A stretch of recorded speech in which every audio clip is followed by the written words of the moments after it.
to call bird me of the day. short. We're going back to bird of the day. Yay! Oh, look, the PowerPoint's up. Yeah! Yay! Woo! All right. Welcome, everybody, to Carvis Twig's Bird of the Day. Mhm. Now, you were Mhm. saying asking what some of your favorite birds were, and, well, you gave me a very broad crows. category of birds, and I'm like, well, I there's a lot of love birds in that broad crows category. so much. I know, but okay, we don't do corvids on a regular Sunday desk episode. Corvids are reserved for special streams, special instances, But your other one that you said was a broad category of birds, and that broad category of birds was pigeons. Well, there's many types of pigeons, but there's Yes, one yes, yes. particular one that I've seen and taken pictures of myself, and Ooh. well, that one is a little bird called the Victoria crowned pigeon. Ooh. One of This the is much fancier. one of the most beautiful pigeons out there. Because I mean, look at that! Look at that headdress. That's Oh, and That's yes, so Birdism, fancy. you are right. These are some of the largest pigeons out there. They're big pigeons, and they're beautiful. I mean, look at those beautiful colors on there. The kind of almost like magenta-ish red, and the blues, the grayish blues, and those striking red eyes and those crowns. Oh my goodness, what a... I'm gonna be honest. I was thinking of like New York subway variety pigeons. Okay, yeah, but look, I got a VTuber Like friend trash panda I got a pigeon. VTuber friend I know named Pigeon, who is a common rock pigeon, and I'm kind of waiting for her to agree to come on before I... That is completely fine. Look, I could have done Lovebirds a long time ago, but no, I waited till last week when Mango was on to do Lovebirds. Yeah. All right, well, let's learn a little bit more about the Victoria crowned pigeon. Well, if you're wondering where they live, looks like you're going to be in Oceania. You're going to be in those Indonesias and Papua New Guineas and Malaysias. Nice. Holy shit. That's where you're going to find them in the wild. But yeah, 29 to 30 inches long. That's a big pigeon. That's a very big pigeon. 30 to 35 inch wingspan, pretty big. Weighing 5.3 pounds. Pretty heavy for a pigeon. The one thing that you do get when you get a bird that's this large, typically a longer lifespan than the average bird. So 20 to 25 years. That's a pretty good lifespan for a bird. Not bad at all. Yeah. It says, just surprised it isn't Australian. There probably are a few of them in northern Australia, but not enough of them for them to really consider it a population. I mean, that can happen because, like, a lot of those, they like to live in thick, heavily wooded areas, and there's really not a lot of that in northern Australia. Australia is an interesting country geographically. It's just like there are some very lush, beautiful forested areas, but let's be honest, 90% of it is uninhabitable desert. Yes. But they are in the order Columbiformes, which is all doves and pigeons. And the family Columbidae is just kind of your true pigeons. And then in the Gora Victoria, obviously they were named after Queen Victoria. We'll get a little bit to that later. I'm getting bonked. Damn. See, right. Air Eye's bonking you. Thanks, Wow. Wow. Right. Can't believe you're bullying the other twig like that. Wow. Wow. It happens. It happens. But anyway, a little bit about how they make more of them. They build nests up in tall trees. Oh, thanks for the head pats. Thanks for head pats. Rubbing my head after I got bonked. Yep, they grab sticks and stems from like reedy things, and they build not super soft nests. They really like sticky and reedy nests. And one interesting thing is they only lay one egg per clutch. Just one little baby at a time. Now, because the area they live in doesn't have a lot of temperature variations, they don't have like a strong summer and winter. They may have multiple clutches per year, but it's just one little baby at a time. Now, when the egg is in the nest, the female is going to get herself nice and cozy. And, one thing I found is that a lot of birds really don't seem to feel boredom. because these ladies can just sit in the nest all day, and they're perfectly happy and content to do that.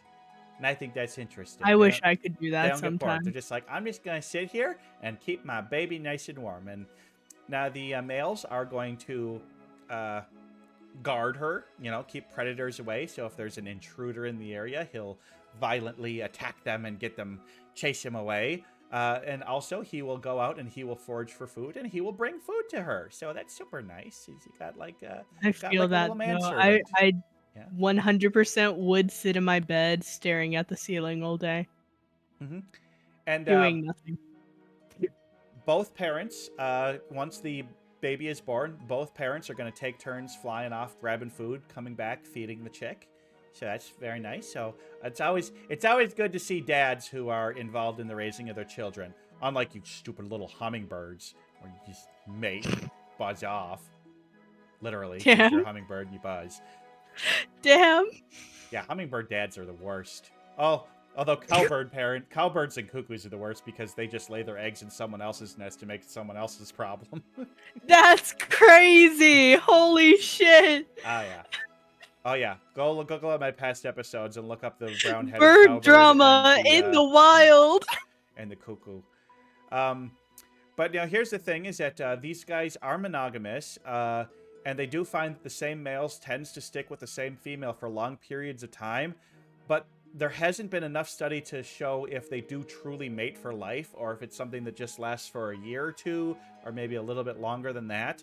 So some ornithologists say we do think they mate for life, and others say no, they're just longer term monogamous than most other bird species, and it might be a mix of two. I bet you there are some Victoria crown pigeons that did mate for life, and I bet you there's some that don't. So, it's might just evolve from bird to bird. I mean, humans do that too. Not all humans mate for life, but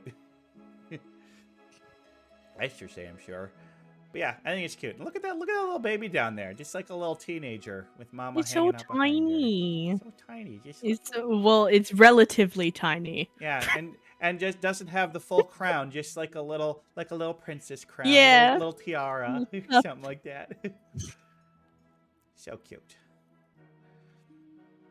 And I was saying they're big for a pigeon. Well, guess what? They are the largest species of pigeon. They the biggest. You can milk pigeons?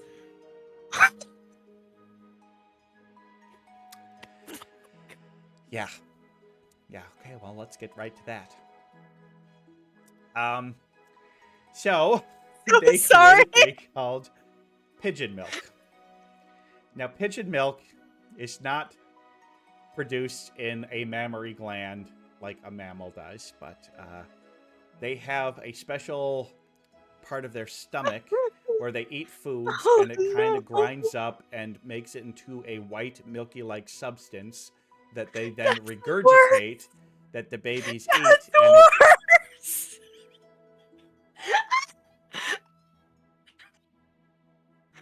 this is a very adult and mature educational program.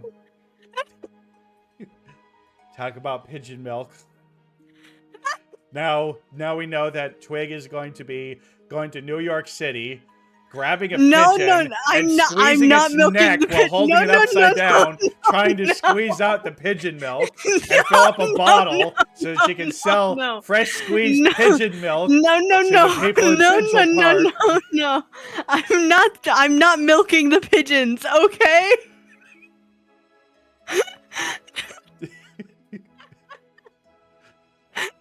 Just in so much shock that there's such a thing as pigeon milk.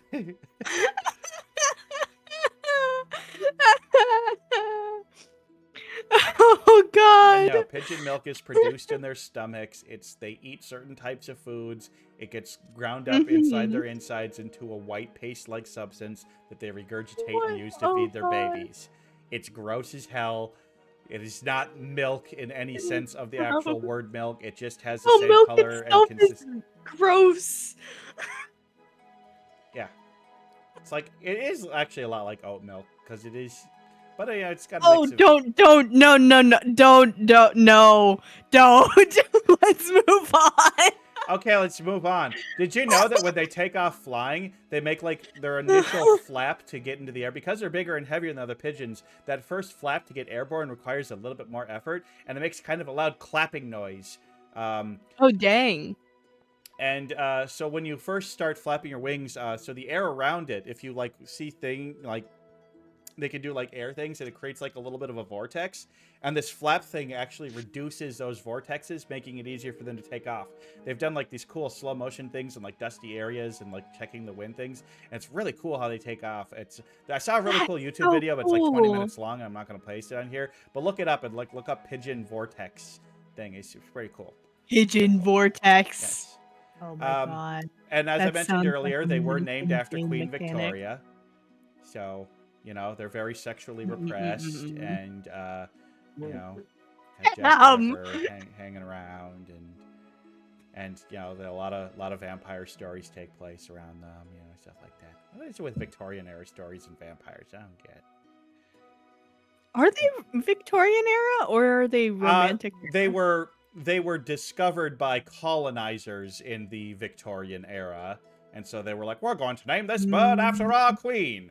What's this person who's lived here for thousands of years? You have a different name for them? No, that's not a very good name. We shall call it the Victorian crowned pigeon. So yes, the natives have, well, it's probably their proper name, but you know, Yeah. I unfortunately wasn't able to find that information. They're the Victoria crowned pigeon.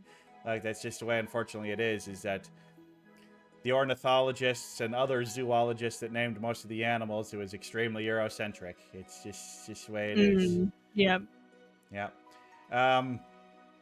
But they have more feathers per like square inch of body than most other pigeons. So they have very dense feathers, just lots and lots of feathers. But I mean, look at the top of that head. Look how many feathers they got on this head. So what like those feathers, you're like, what are those feathers even for? It is purely like display for mating. It's purely what it's all about.